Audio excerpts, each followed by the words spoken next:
Hello, Vlad with a new story from my channel of amazing stories from life. Yelizaveta was cursing herself like crazy.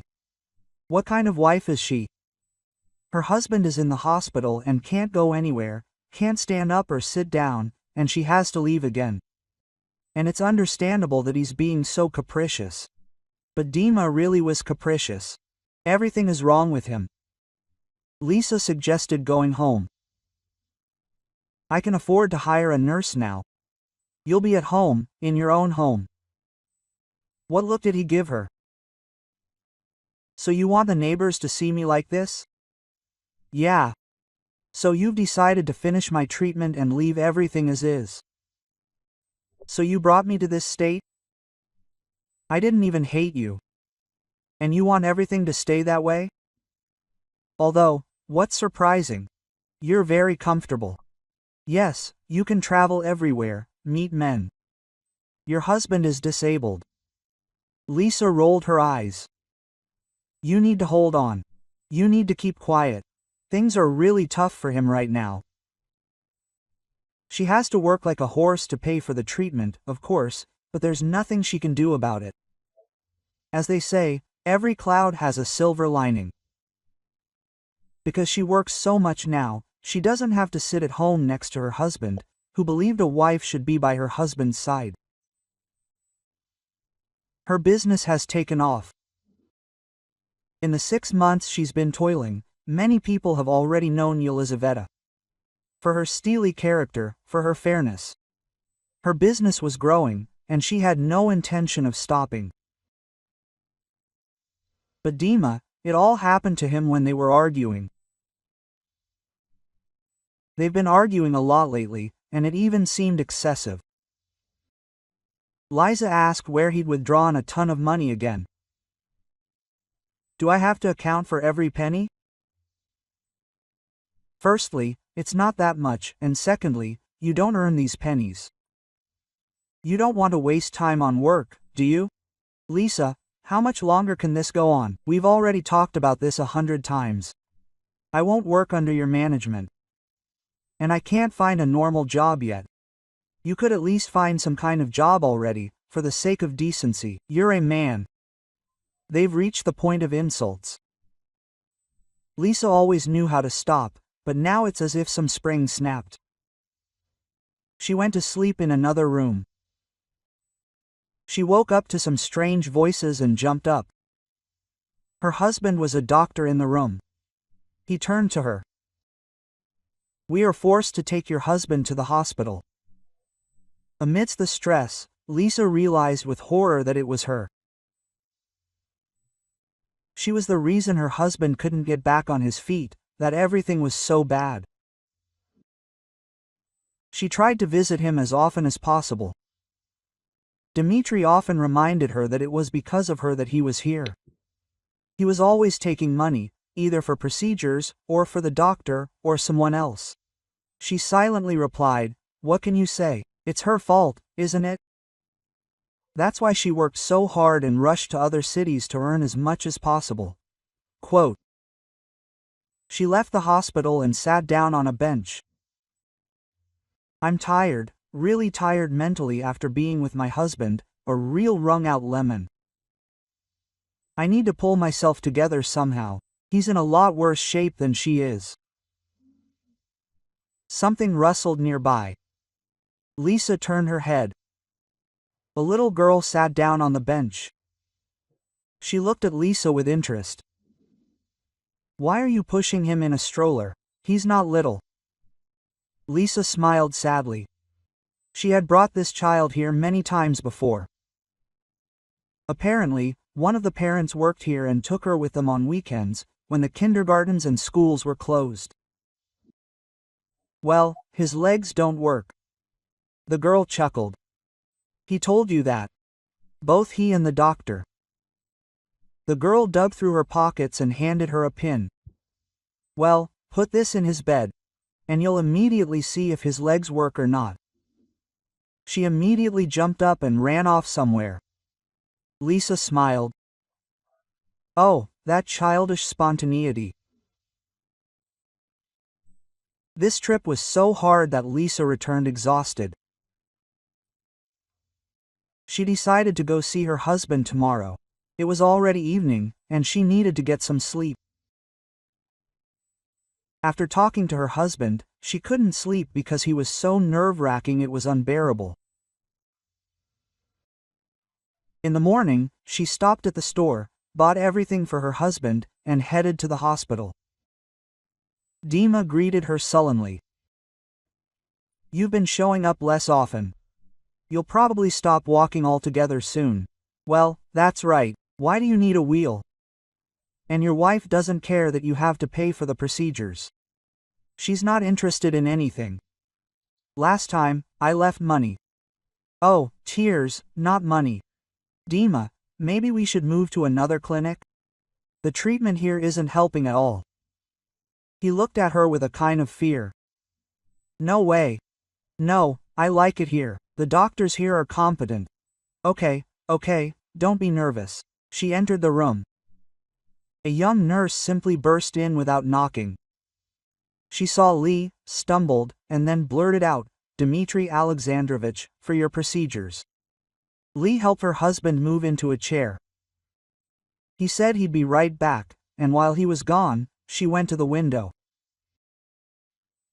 There, in the hospital park, was the same girl, collecting bright leaves. And then Lee, without understanding why, went to her jacket and carefully pulled out its pin, looked at it, and put it on the bed. Dmitry returned about 15 minutes later. I wondered what kind of quick procedures they were doing. But Lee didn't ask, she simply helped him back onto the bed. He turned around and suddenly screamed, jumped out of bed, and ran to the window. What was there? Lee looked at him silently, and then Dmitry realized he was on his feet. His wife understood everything. "Well, were you staring? I should have taught you a lesson, otherwise you're starting to think you're a queen."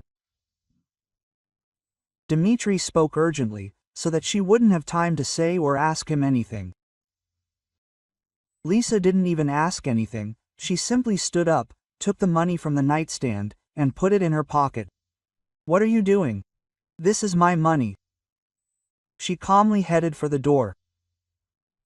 Strangely, her soul felt calm. As if she had found the right solution to a very complex problem, which seemed impossible to solve. She stopped at the door.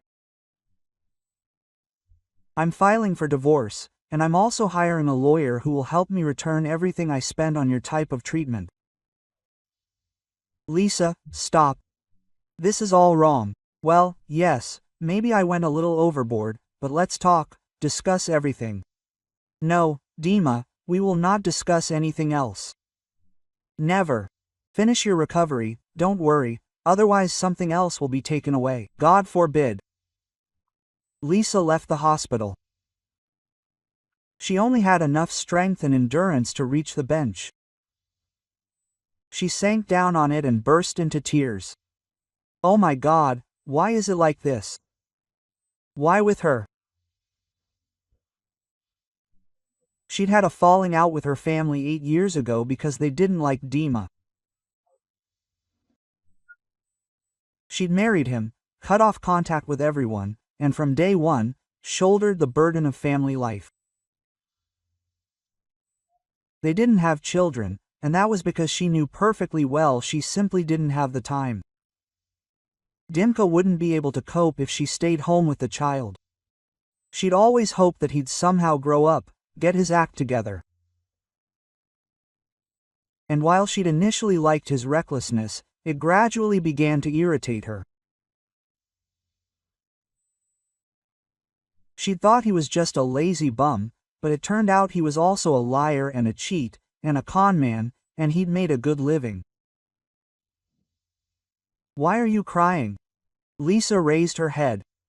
The little girl was sitting next to her again. She was holding a large bouquet of leaves. Yes, it all just piled up somehow. It's hard for you adults. You can't just do what you want. Liza smiled. Why is that? Well, what do you want now? Liza thought for a moment and smiled. To go to Mom, to cry on her shoulder, to eat her pancakes. So go. I can't. I'm very sorry before her. The girl sighed. Well, I say, why can't I just go? If I'm guilty, then I should ask for forgiveness. I would go. You know, when Lenka, my friend, and I argue, I always ask for forgiveness if I'm at fault. What's wrong with you? The girl helped her out with the bouquet. Okay, I'll go, because Dad doesn't let me hang around here for long. Wait a minute. What's your name? Mila. Lidmila. But Dad says Mila is better. Thank you, Mila. For what? The girl looked at her in surprise. For the pin. Mila smiled slyly. It worked. I knew it.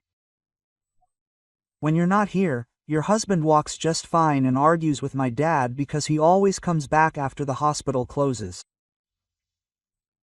Lisa clenched her teeth tighter to keep from cursing like a cobbler. No, she didn't want to know anything more about Dmitri. Enough, that's it. She stood up, pulled out her phone and called. Excuse me, I urgently need to change the locks on the door. Write down the address. By evening she was ready. Lisa didn't know how she would be greeted at home. Her parents lived in a small town nearby. She bought presents for everyone and decided, come what may. She stopped the car in front of a small, well-kept house. She noted that her father had built a new cathedral, such a beautiful one. And the house had recently been painted. Her heart sank.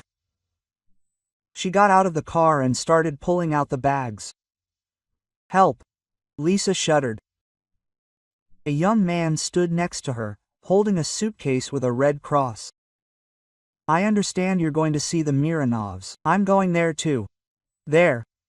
Lisa was confused. Someone's sick. The man looked at the suitcase and smiled. Yes, the cat is sick. He ate something on the street, and he's already old. Is Grishka still alive? Grishka, what's wrong? Lisa was crying again. When she left, Grishka was only 2 years old. The man looked at her and didn't know what to do. He hadn't lived here that long, he worked in his veterinary clinic. And that's how you stop a woman's tears, he just didn't know. Everything is fine, let's go. They entered the house. Mom stood up to greet the doctor. Oh, Sasha, Grishka even ate today. And then she saw Lisa. Daughter, where are you from? Did something happen? Lisa put down her bags and smiled. Yes, it happened. I realized what a fool you are. Forgive me. Mom rushed to her. Father, Lisa has arrived, hugged her daughter, and they both burst into tears. An elderly man emerged from the room holding a cat. He grunted, well, that's it, the flood, at least come and give me a hug. Lisa hugged her dad and the cat, scolding herself. How could she have imagined she'd be so poorly received here? An hour later, she and her mom set the table. They didn't let Alexander go. He sat awkwardly on the sofa. That's it, everything's ready, maybe I should go after all? Lisa glared at him. Sasha, sit down, I brought a very tasty cake. Neither mom nor dad asked about her husband. Elisa was very grateful to them for that. Sasha came a couple more times. Then Lisa begged to go to his clinic. Her mother and father only exchanged glances. 2 weeks passed. It was time to go back. Work wouldn't do itself. She blocked her husband on her phone right away, but he kept calling from different numbers. She had to pick up the phone because they could be calling about work. Dima kept begging, let's talk, don't get upset.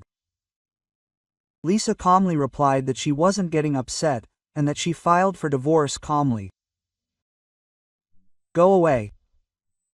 They were sitting in the clinic, and Sasha looked at her over his coffee mug. Yes, I need to go. Work. I understand.